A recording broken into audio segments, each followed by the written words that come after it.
Broadcast is now starting. All attendees are in listen-only mode. Hello, everybody. Bill Platt here, along with Di Hauser, and we apologize for the late login. We've been having technical issues. So we kicked both of our children off the internet, and then now we're able. Are you there, Di? I'm here. Can you hear me? Yes, I can hear you fine. Can everybody else hear us? Won't you just pop yes or no in the chat box, please? Okay, Dave, Tara, Maria, Mike, Annette, Paula. Okay, great. They're all hearing us. Okay, so what I wanted to do with you guys is go through the journal accelerator with you, but I wanted to find out first if there were any specific questions that you had, and would you, if you want to drop your questions in, let me know what they are.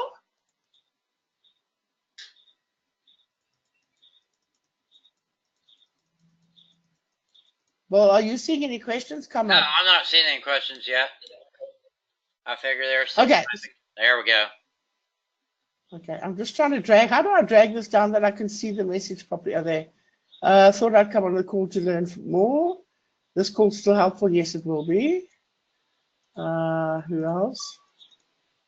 Did you figure out how to expand out questions? Yeah, I have. Okay, so would it help, guys, if I just went through the whole process from the beginning to the end?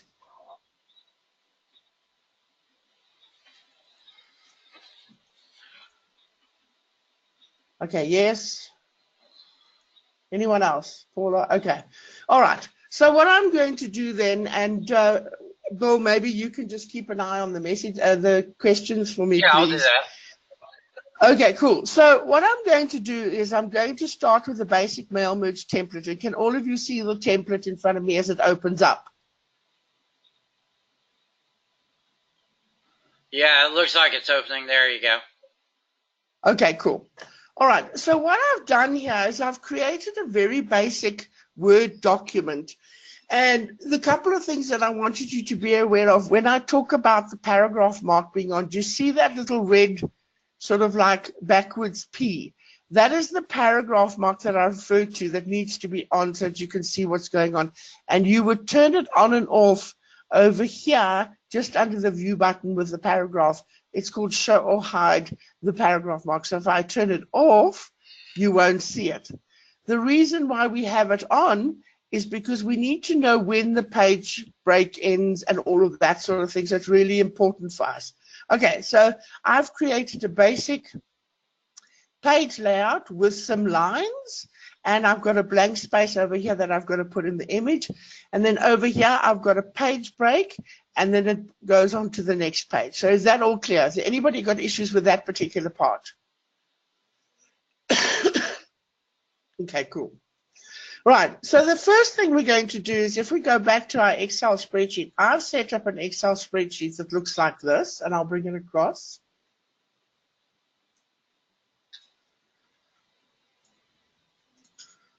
That looks like this. I've got 8 or 9 prompts.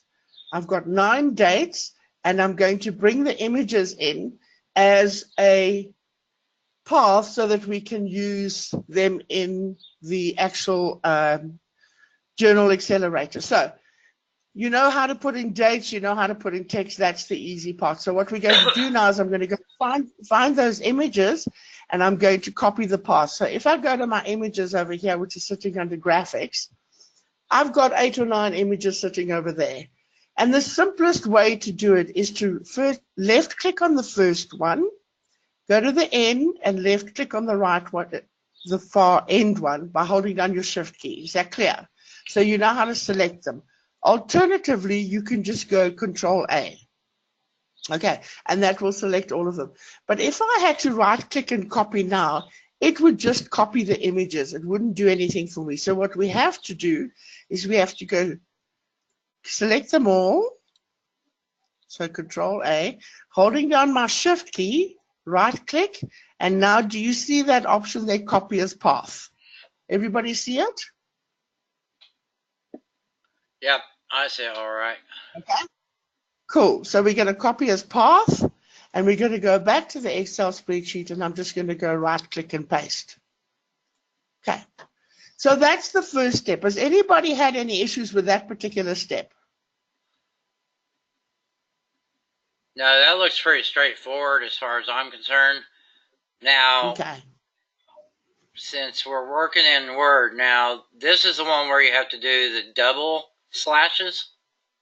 That is correct. So now what I do at this particular point, leaving the whole thing selected, is I just go to find and replace, and I'm going to replace every single slash that looks like that, and I'm going to replace it with a double slash. Okay, so I'll do the first one, and it says replace, so I'll replace it and see what happens. It's now got 2 slashes along every, where there was 1 slash, there's now 2. Okay, so I'll just go through and do all of them, but all you would really need to do is click on replace all. Okay, so now we've got double slashes in. That phase clear enough for everybody? I don't want to rush ahead because a lot of people said that they battle to follow. So if anybody's got an issue with this particular phase, say yes or all okay. Yeah, Joan, you had said no, and I didn't know what that no is for, so. Okay, great so far. Okay, cool. So you're all on the same page with me.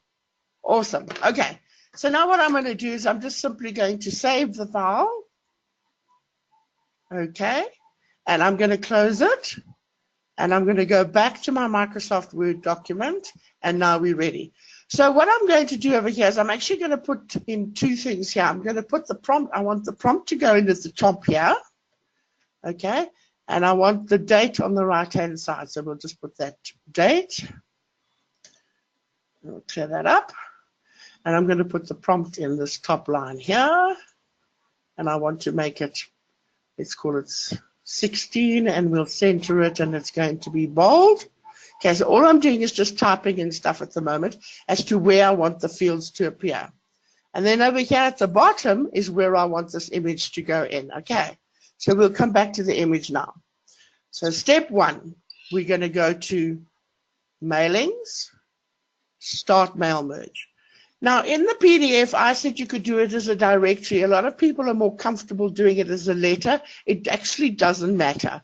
But if you're more familiar with going with the letters route, then you just click on letters. Okay, and now it's waiting for us to select the list. So we go to select recipients. We're going to use an existing list, which is the Excel spreadsheet we've just done. And let me now just go and find it. And it's all elements. Okay, there's only 1 sheet on there, and if you've got multiple sheets, you could just rename the sheets, and the sheet name would come up there. But we're going to select that 1 sheet. Okay, and now it's selected it. Now, if you go to Insert Merge Field, you'll see there's the 3 fields that we created: the prompt, the date, and the image. Okay, so the prompt and the date are very easy because all you do is you go to the field where you want it in. So we're going to put in the date. I've put the cursor after the semicolon, and I'm going to go to Insert Merge Field, Date. Okay, so now you can see it. And that's really simple. Where the prompt's going to go, I want the word prompt to go away, so I'll just highlight it, insert the merge field, and select the field prompt. Okay. And there you can see it. Now with the text fields, it's really easy to see that that's in fact a text field. Because we're going to be using the image fields as well, if you go Alt F9 now, you actually see the merged data as they call it, okay, the actual coding behind it, which can be a bit confusing sometimes. But you need it in there when you're doing the image. So Alt F9 will take it away, and Alt F9 will bring it back. All right, are you all clear on that aspect? Say yay.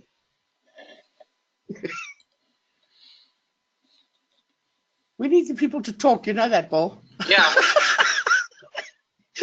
Okay, so I'm going to go back to Alt F9 and turn it off for now. And now I'm going to go down to the image field. And over here, I'm going to insert that technical field that you've seen in your PDF. So the first thing I have to do is I have to go Alt F9, which is in your PDF. And then I've got to go Control plus plus F9. And as weird as it sounds, it's the only way you can get those curly brackets. You cannot type those curly brackets in for a mail merge for an image. All right, so now you would type in your field as you've got it in caps locks, include picture. And I know what I called this. I called this something else in the actual training video, but it is in fact a semicolon, so my apologies. And then I'm going to insert the merge field. So we go back to merge field over here, and we pick up image, and there's the image. And then we're going to go inverted commas again, backslash, star, and then merge.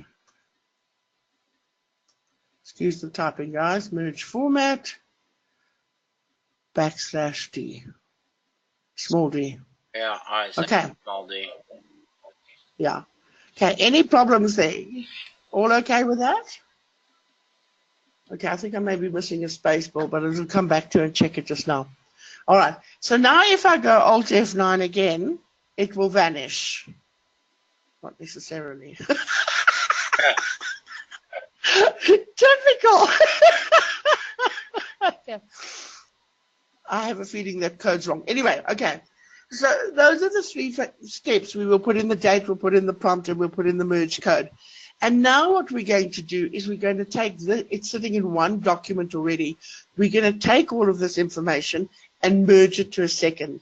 Now, if I've bombed out on the merge field coding, then you'll see what happens in the next document. So we're going to go to mailings, and now I'm going to do it as a step-by-step mail merge, okay? So on the right-hand side, we've selected a recipient list. We've written the letter, so to speak, in that we've set it all up and we've put in the fields that we want and everything. Okay, we're going to preview the letter, which now shows you that information there. Let me just turn it off, Alt F9. There we go. So now you can see the preview information. This is what's coming through. You're not going to be able to see the images yet because it doesn't work until you've run it. And if I run with my left and right arrow, can you see here? There's the 23rd of the 9th and the next prompt. There's number 3, the 24th of the 9th, and the next prompt. Okay, so you can do that. Now you can complete the merge and edit individual letters. So it's now going to pull it all into one document. So we want all of them. So we'll say okay. And there's the first one, 22nd. Okay, can't see the image yet. Okay, you remember that? So what do I have to do here? Anybody tell me from your PDF, what do I have to do at this point to make the image show? Come on, somebody tell me. Yes. Okay.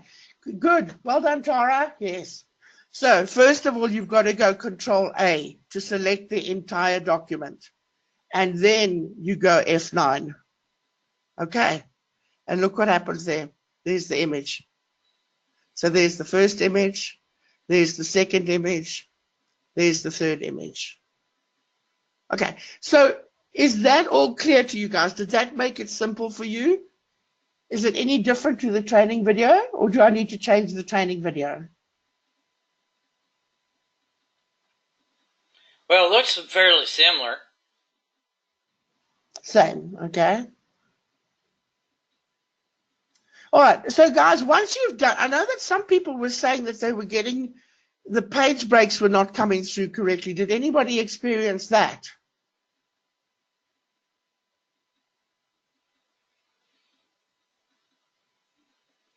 Okay, so Joan says no.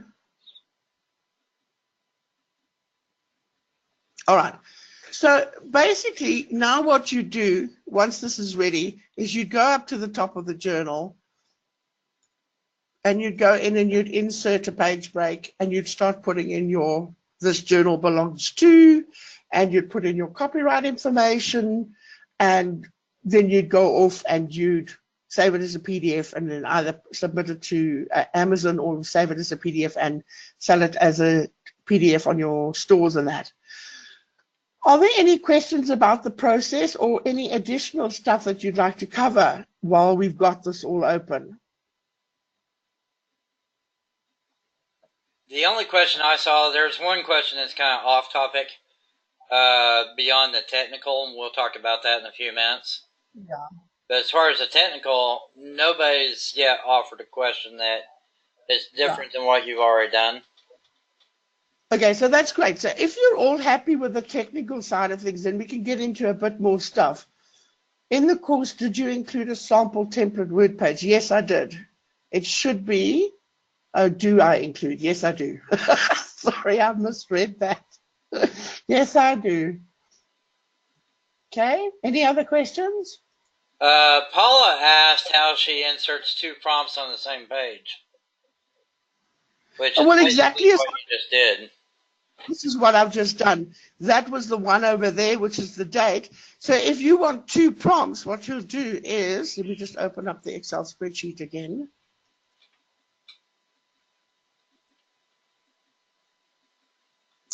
Okay, just read on it. It's because of that spreadsheet that it's attached to this document.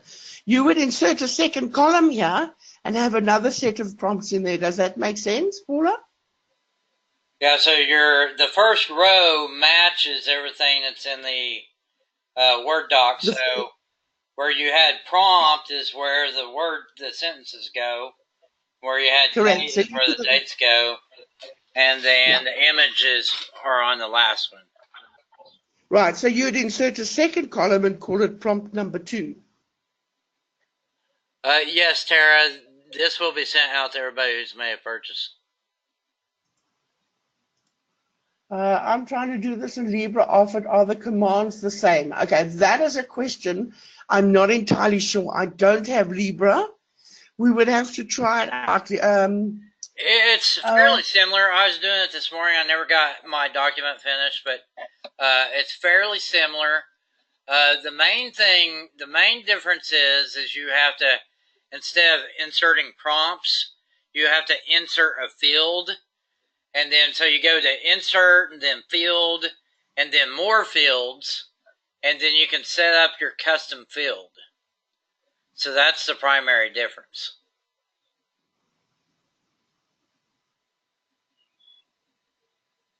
Okay, so if you're happy with the technical side, what I'd love Bill to do is take you through some of the potential stuff that you could do. Are you comfortable with that, Bill? Yeah, that's fine. Okay. Do you want to switch screens or are you going to carry on with yours? No, we'll just leave your screen open and we'll go on from there. So we're basically talking about the different types of books you can create as a prompt. Is that correct? As a prompt? Yeah, or using this method, using this methodology, using the mail merge. I mean, the possibilities are quite unlimited. So one way to go, and I spent some time overnight thinking about this, and I came up with some novel new ideas along the way as well. So the prayer journal is going to be a big one. That's one thing we can do. With the prayer journal, basically we want to give people a unique verse on top of each page and then let them write their own comments in. And so that would just be a single prompt on the page. You don't need the date, don't need to put images, unless you just want to put images. So you can put the verses at the top of the page. And so let's go ahead and do this. Let me open up a window. I'm going to open up a text file. And I'm going to write down each one of them as we get to it. And I'm going to go ahead and take the presentation, and we'll just write them down as we go. How's that? Cool. Does that make sense? Yeah, that's fine. So you're going to take over the screen? Yeah, as soon as I figure out how. Okay, I'm going to stop sharing my screen then. Hold on. Okay. Now you should be able to change presenter. Yeah. Oh, there we go. Okay, here we go. So, do you see my screen? Let's see. I need to. Yeah, I do. Screen. I want to show. Well, There we go. Okay. Yeah, everyone sees your screen. Cool. Okay, so the first thing we could do is the verse is at the top of the page. Another thing on that is maybe a bucket list. We could do a bucket list at the top of the page. We want to get people to interact with the content is our main thing. So I was asking myself last night, what different ways can we do this? And many of the different ways include questions you can ask yourself. So maybe a self-improvement list would be, we'll call it self-improvement. And what that could be is questions that you can ask yourself that will help you create a better life for yourself, if that makes sense.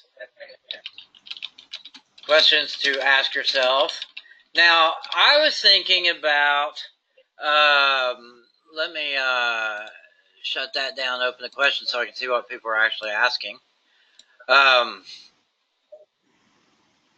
The other one I was thinking about was funny things you can ask yourself.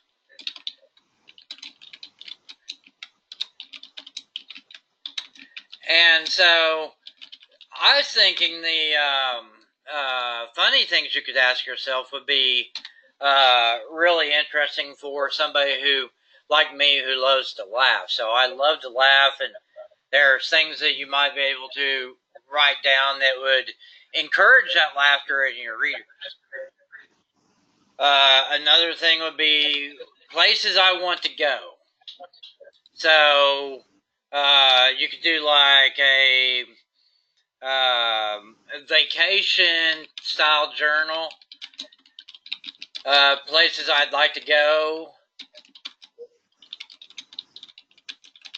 Now, here's the interesting thing about the vacation journal. We could do like, we could break it down by, we could do like a world map type thing and say, okay, on page 1 is China, on page 2 is Japan, on page 3 is US, page 4 is Canada, page 5 is the UK. So you can break down all your different countries, and then you can break it down by country. And like within the US, you can say states I want to visit, and then you can list all 50 states. And then people can go in and write down places they'd like to visit in those states. And you can even drill this down even further. Like for me, I'm right here on the border of Oklahoma and Kansas. And if you've ever been to Kansas, you know nobody wants to go there. So Oklahoma, you could do like a list of all the towns, all the major towns in Oklahoma, or the major destinations in Oklahoma. Like in southern Oklahoma, there's a place called Turner Falls. Now it's on the TV, on the internet this morning, because they had flooding rains yesterday. So the park is closed down because it looks like Niagara Falls today. But the thing of it is, we could go through and we could do an entire list. We can break down, we can say like Ardmore for the town, and what activities around Ardmore would you want to do? And what activities around Enid, Oklahoma would you want to do? And what activities around Tulsa, Oklahoma would you want to do? So this gives people the opportunity to go in and make their own notes about what they would like to do with their family on vacation. So, like the last time I took the kids on vacation, we went to Dallas. So, things I'd like to do around Dallas. But it's not, especially when you're dealing with something like Dallas. Dallas is a metro, so there's like 20 cities within the metro.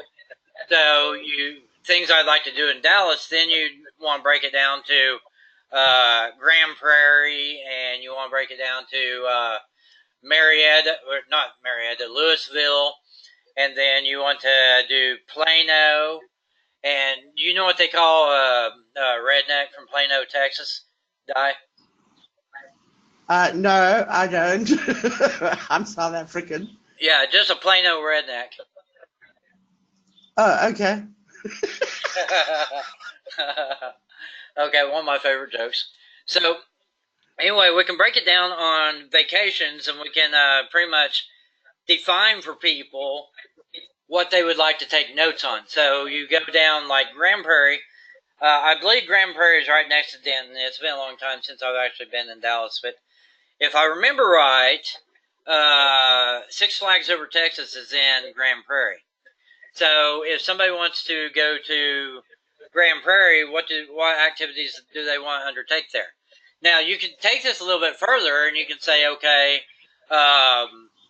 instead of letting them figure out that Six Flags is in Grand Prairie, you can go in and you can break it down and say, these are the major destinations in such and such city, and then people can go by and do like, you can put like a box at the beginning of the line for a check mark.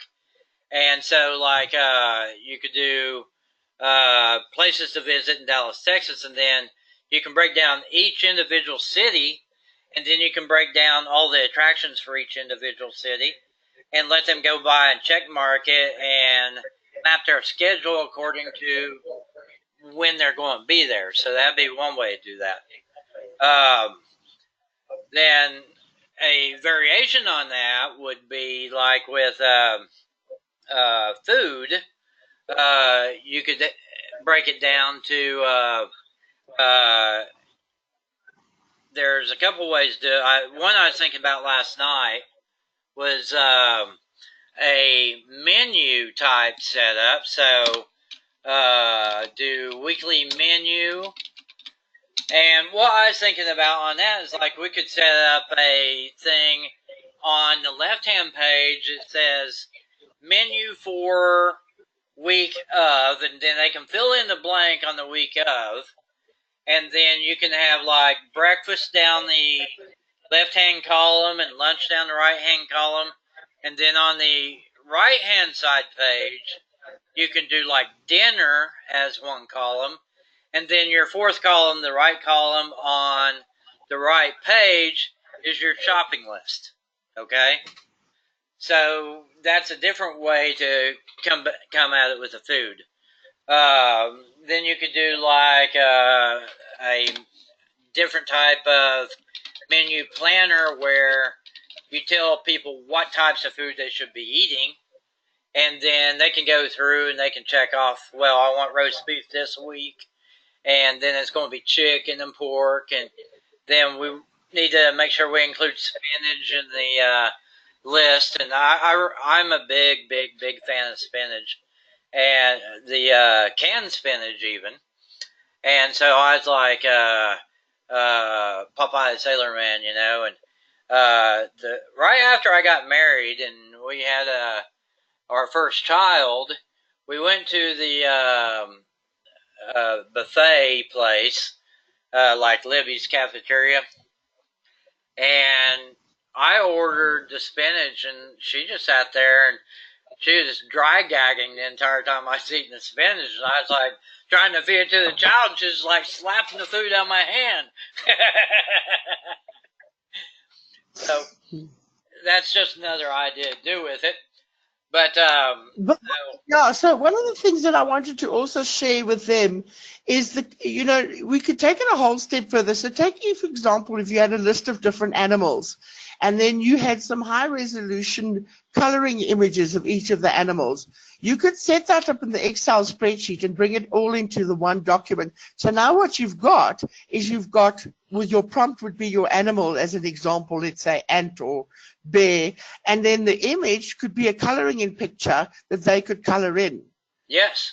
So yeah, another example is to do something like brain memory tips, where you've got a list of different activities, but each activity appears on a different page. You don't want to type it in, so you copy and paste that list into Excel, and then each activity would appear on the page, and then you've got lines for drawing. Right. You know, you need to start thinking out of the box. I mean, give you an example. You could have give me some other ideas. Well, see, one of the ones I was thinking of along the lines of the coloring images is you could do like on the right-hand side page, you could have the coloring image of a bear, and then on the left-hand side page, you can have a list of interesting facts about bears. Yes, yes. So that Yes, would that's a great idea. So, and that could all be in the Excel spreadsheet. You could yes, do the same thing with let's say tummy exercises. Put together a journal of tummy exercises with a schedule of how many they've done each day and how often they do it each week. yes. And you could have an image of the actual exercise. So what I want to hear from you guys is some of the ideas that you think that you could now apply to this. I want you to start thinking out of the box. Let's see your ideas.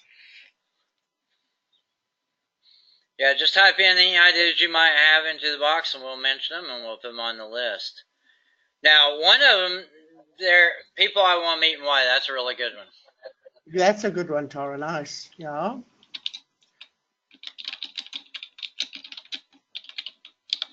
So you could have a picture of them in the thing, and yeah, that could be really cool. Okay, carry on.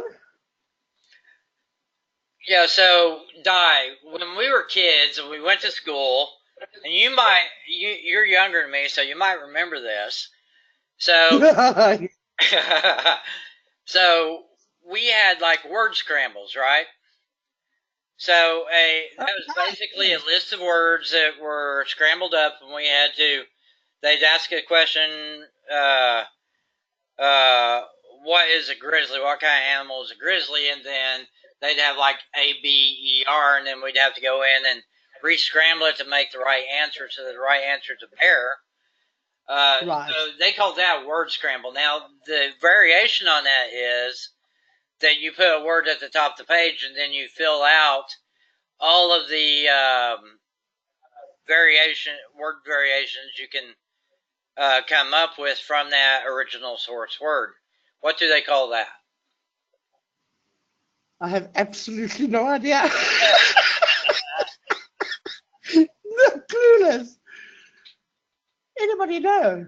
Yeah, so I was trying to think of that because I'm working on one, but I can't remember what it's called. I have no idea. Does anybody that's listening know what he's talking about? Nobody knows what I'm talking about because I'm in my No, little. Tara. Tara says no. So Nina had a good idea there. She said alpha and numbers for kids. That's a good idea, yeah. Mike says word search, but that's not it. Word search is when you have the like 100 layers on the page and you find each one. You find all the words in there. Yeah, that's right. And Mike admits, well, I really wasn't listening that closely. Mike.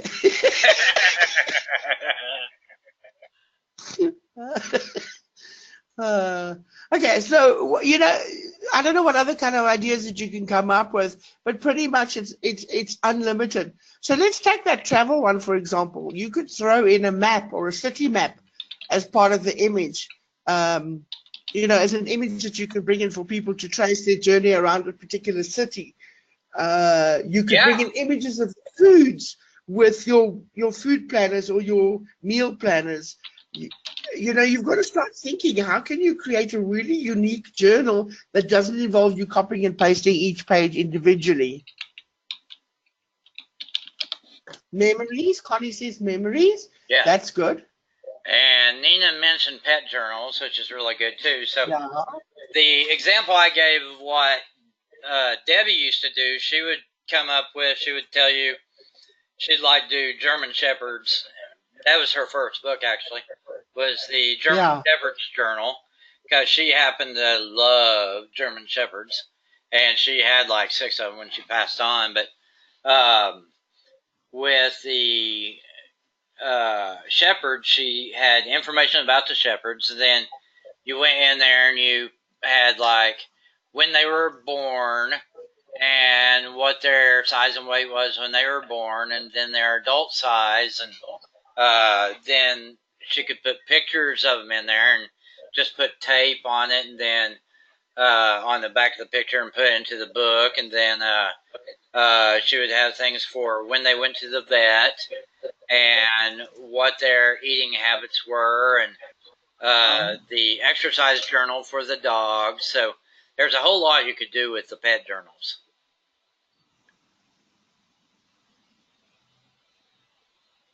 So something that a lot of people don't think about. Let's take, for example, chronic illness. There's a lot of people that suffer from chronic illness. Yes. So they have to keep track of doctors' appointments. They've got to keep track of medications that they're taking. Yeah. So, for example, I'm doing a diabetes journal at the moment, and there's a lot of stuff that they have to monitor every single day. So not only do they have to monitor what food they're eating, they have to measure their blood levels. They have to mention whether they've taken insulin for the day, all that kind of thing. So, and you'll be, it's actually terribly sad, but there's a lot of people that suffer from a lot of different kind of ailments, and not many people cater for them. In terms of the information that they can track for themselves. So it's not just a food journal, but it's a diabetic food journal, or somebody who's got give me an example of a disease. Somebody who suffers from depression, as an example, is on medication. But not only that, they have to track, if they're doing cognitive behavioral therapy, what are the triggers that send them into a downward spiral. And if they're journaling it, they can see what the triggers are. And the next day when it happens, they can go back and say, okay, that's what triggered me. Now I know that I've got to do X, Y, and Z to counteract that. Those kind of things. And the more you start thinking outside of your own comfort zone or your own experiences means that you start reaching more and more people. Yeah. So who is it that said this? Brenda said making words from a word is an anagram. Yes, you clever girl. I'm not sure if that's what I was thinking about or not. Oh well, okay. I think anagram's something else, but I could be wrong. I will definitely be typing it into Google when we're done here to see if that's what I was thinking about. Yeah, BG says medication dosages. Yeah, that's right. Caregiver journal. Well done, Paula. That's a really good one. If they're taking care of people, because I know when my dad passed away from cancer, he had a full-time nurse with him for the last month, and they had to track every hour his body movements, the tablets he was taking, the pain levels, the oxygen levels, and it was a big job, and she had this logbook. But often people can't afford a professional caregiver, and it's a family member. Good idea. Pregnancy journal, for example, if you take the word, okay. Tara's talking about a common trivia question. Yeah, she's right. Words? So that's what Tara is talking about, what I'm talking about. And it is called. Okay. It is called? Yes, she looked up for us. Oh, well done. So what I did on that is I set up the page. I put 20 lines on the page, and then I turned them into columns and put space between the lines. So I got a page with 60 blank lines on the page, and then I'm going to put different words at the top of the page and have people solve that out.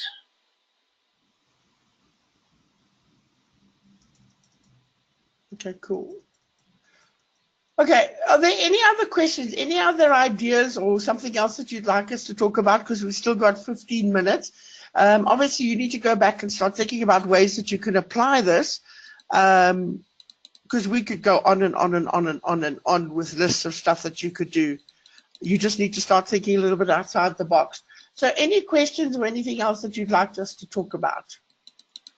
It doesn't have to specifically be about the journal creator, the journal accelerator. It could be general stuff.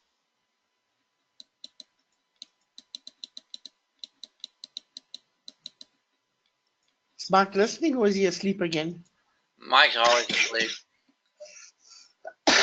Yes, die question. Okay, Tara, go for it.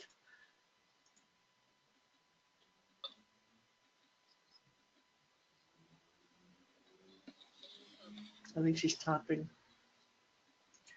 How many pages should these journals?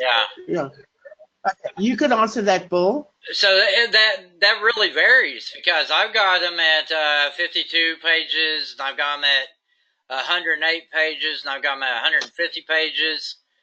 And I was doing some snooping the other day, and somebody I know is doing all her books at 150 pages.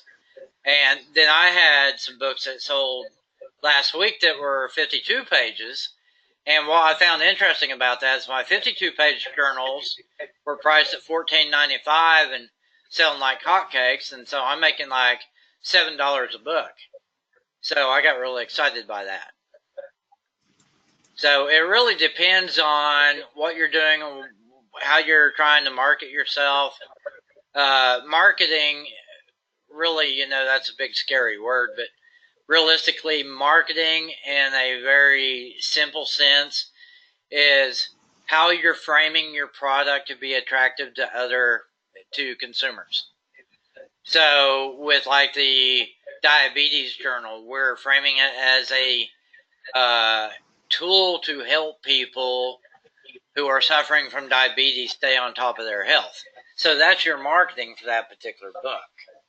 And then when we do with the anagram, the marketing is, here's a fun thing you can do with an afternoon. I've got 120 words in this book, and you can scramble them around and try to find out how many words you can get out of each word. And so that's a whole new thing. And then the prayer journal is, the marketing for that is how you can recognize the people and the things in your life that you would like to see God have his influence over, so that you can pray for those things and lead to positive outcomes. So again, that's just a very simple root of the marketing, is how you frame your product to be attractive to consumers. Okay, so Tara asked the questions, how many journals did you publish before you started selling them consistently? So in my case, I was selling my spiral bound versions of ET, and I probably had about 150 on there, different sort of types, before I started getting regular orders from them. And with Amazon, now that I've got 1,000, I've got exactly 1,000 online. I'm probably, yeah, I would say they started picking up when I hit about 500 books on CreateSpace. Yeah, and I'd say okay, so I cheated. My first day, I'd done occasional books here and there, and then I did a 1,000-book challenge, and then I just went, I'm like a obsessive compulsive person, and sometimes that's a benefit and sometimes it's a detriment. But my obsessive compulsive, she put up her 1,000-book a day challenge, or 1,000 books challenge in 2018. And because I'm lazy and I don't like doing something every single day, I just went hog wild and spent 72 hours and put up my first 200 books. And so I had 200 journals up in a week. And so you could do it my way or her way. She was doing 5 books a day. I was doing 200 books a day and then not doing anything for another 2 months, and then doing another 200 books. So with that batch of the first 200 books that I put up, I started seeing sales within just a few days. Yeah, because you had a big one, a lot of them. So yeah. Mike says also make sure you give people what they want. So here's a little interesting tip. Go and spend some time on Amazon and go and have a look at the reviews of the different journals. But don't look at the top reviews, look at the bottom reviews, because what they often do is they tell you what's missing from the journal. And that will give you some ideas as what to add into the various journals that you're looking at. Okay. Yeah, and here's another thing about that too. When you go in, you're looking at the individual journals and you're trying to figure out, is this book selling or not selling? One of the things we've often done is we go in and we look at the sales ranking for a book to kind of guesstimate how many copies that particular book is selling. Now, Kindlepreneur has a sales ranking calculator, and that's what I generally use to make estimations about how many books are selling according to somebody's sales rank. Now, with a book that's ranked in the top 5,000, you're generally talking about 35 copies a day or somewhere in that range. And then when you're in top 1,000, you're probably talking about 150 books a day. And then the top 100 are probably selling 200 copies a day. Now, so that gives you kind of the rough rough estimate of how many copies that book is selling, but here's a keynote that I picked up while doing research, and it's a keynote I picked up when I started publishing a lot of my own books, is that if there is no sales rank, that means they're not selling any books yet. And that's what's funny about it, is if a particular title hasn't sold yet, there will be no sales rank. So that kind of gives you an idea of what, if you go in there and there's no sales rank on it, then you know that book hasn't sold yet. That doesn't mean it's a bad book. That just means nobody's bought that yet. And there's 100 reasons why, but it usually comes back to one word, which is discoverability. People can't buy a book unless they know it exists. So people have to discover that your book exists before they'll have a chance to buy it. Okay, so Dave asked the question, do your books always include versions where the only difference is the cover? Yes and no, Dave. Yes and no, there's a lot of books that I've got out, there's a lot of books that are out there that are just plain line journals, and all I've done is change the cover and maybe change the title of it, but the interior is absolutely identical, and they probably account for about 50% of my books. I'm now trying to branch out a little bit more into slightly more tighter niches, like the pregnancy journals and the dream journals and the scripture studies and all of that. But again, then I will do probably 10 or 20 of them with different covers, because I'm trying to target different people. Right. So girls will like the flowers, and the men won't like the flowers. You know, so you have to do slightly more masculine ones or slightly bolder ones or pastel ones. But invariably, yeah, I would say a good 20 to 30 of my books, each time I do a new book, has the same interior. Yeah, so I'm the same way. I've got probably 300 that are just blank line journals. And then I've got over 800 journals on Amazon. And so only about 300 of them are blank line. And then the other 500 are variations. Now, I do have some that are different, but then I've got like one particular book, which is a to-do list book. And it's nothing more than lines on a page with a square block at the beginning of the line, so people can write in their information and then check it off as they get it done. And I've got about 12 of those, and they have 12 different covers, and they're put in 12 different categories, and they have 12 different descriptions, but they're all the same book.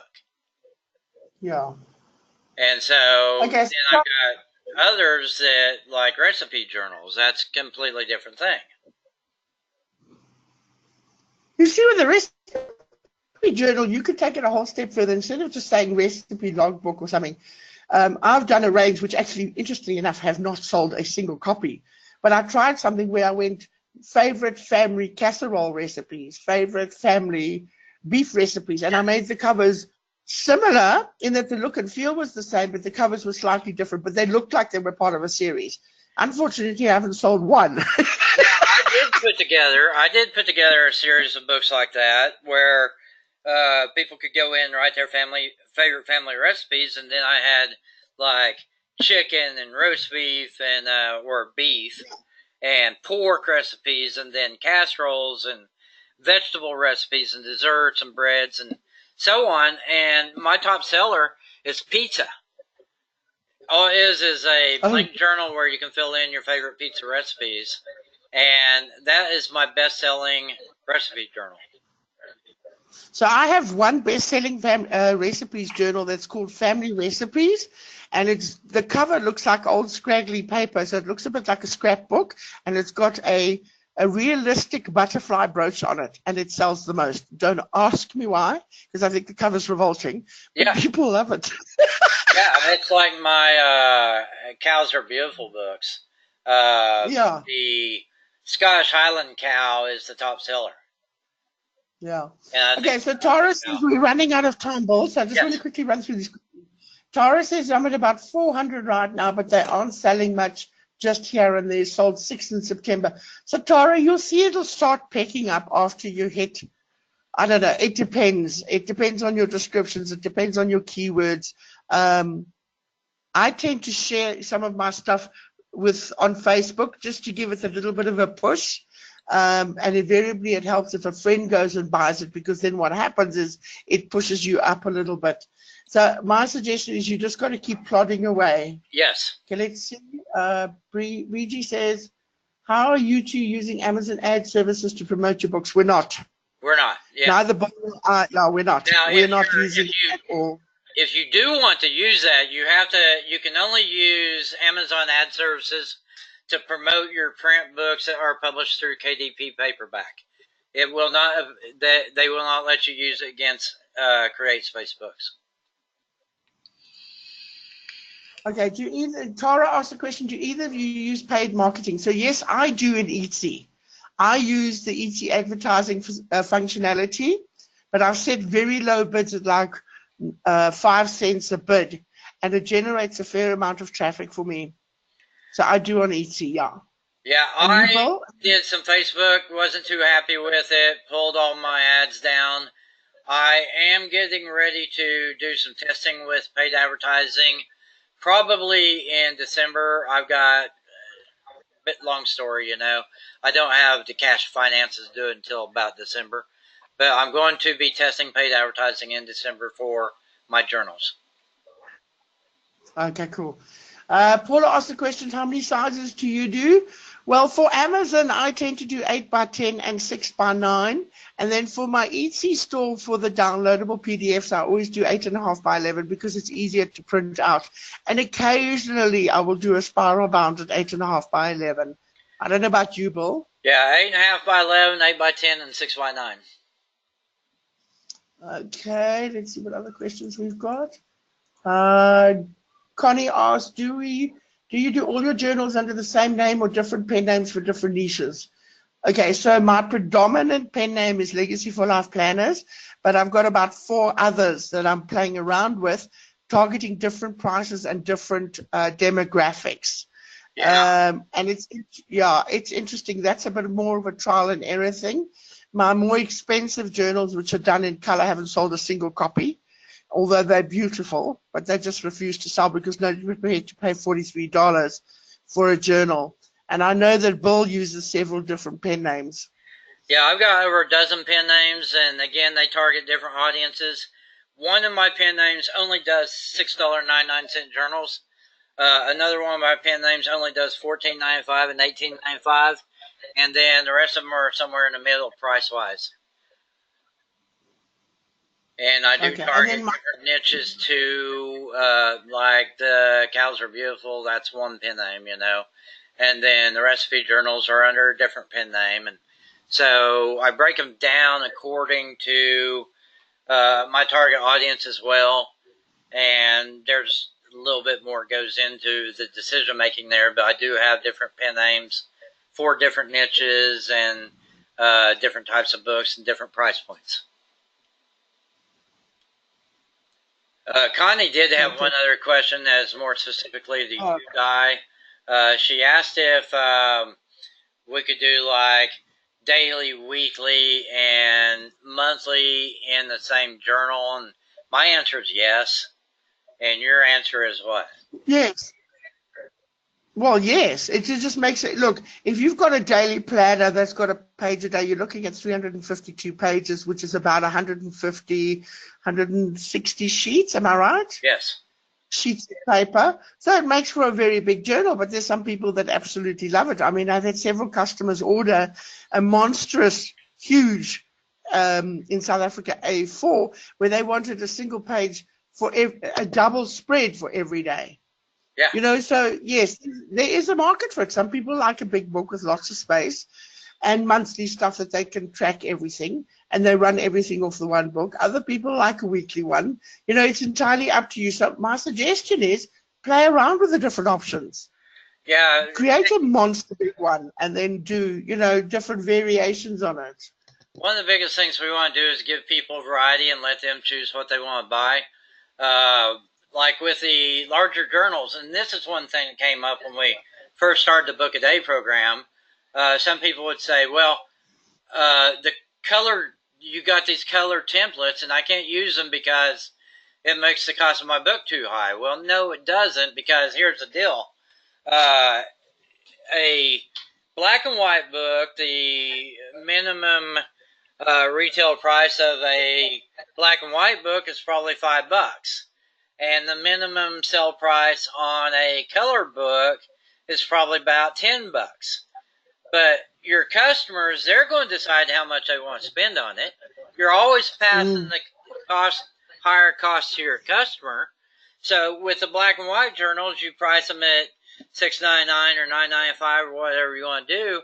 But if you got a color book and your printing cost is $10, then that's an $18.95 or a $24.95 book. Now, it's not up to us which one they choose. We give them an option of buying the black and white. We give them an option of buying the color, and they decide if they want to pay more for the color. And if the main thing is, and Mike understands this, I know, that we cannot project onto our customers our own values. So if you're thinking, well, I can't afford to buy a $24.95 journal, well, you're talking about you. You're not talking about your customers. So your customers might, some of the people who buy our books, money is no object. They buy what they want to buy regardless of the price because they have the money to spend. So for those people, we give them $40 books and then give them the option to purchase it. Maybe they do purchase it. Other people who are on a budget are only going to spend $6.99. That's fine. We'll price books for them too as well under a different pen name. So the thing of it is, we want to give people as many options to buy as we can muster, and then they make the decision for themselves about which ones they want to buy. Does that make sense?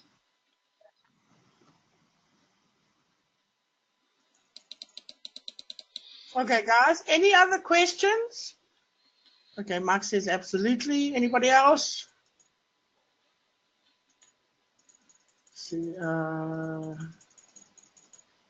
Okay, guys, it's already 4:05, and we don't want to keep you too long. So if there's any other questions, we will be having another session. Well, 8 o'clock my time. I don't know what time it is your side. 4 hours from now. So 4 hours from now. So if you want to come join us there, what we find is that each session is different and different questions get asked. So it may be worth your while to pop in. 2 p.m. Yeah. Thank you, Connie. Yeah, 2 p.m. Eastern. Okay, cool. All right. So I think if that's all, we'll log off. You're welcome, Brenda. Nice to have seen you online. Then we can end this, and what I'll do is I'll save the recording and then I'll load it onto YouTube for you guys to listen. Okay. Okay. Later. Cool. Everybody. Cool. Cheers, hey. Bye.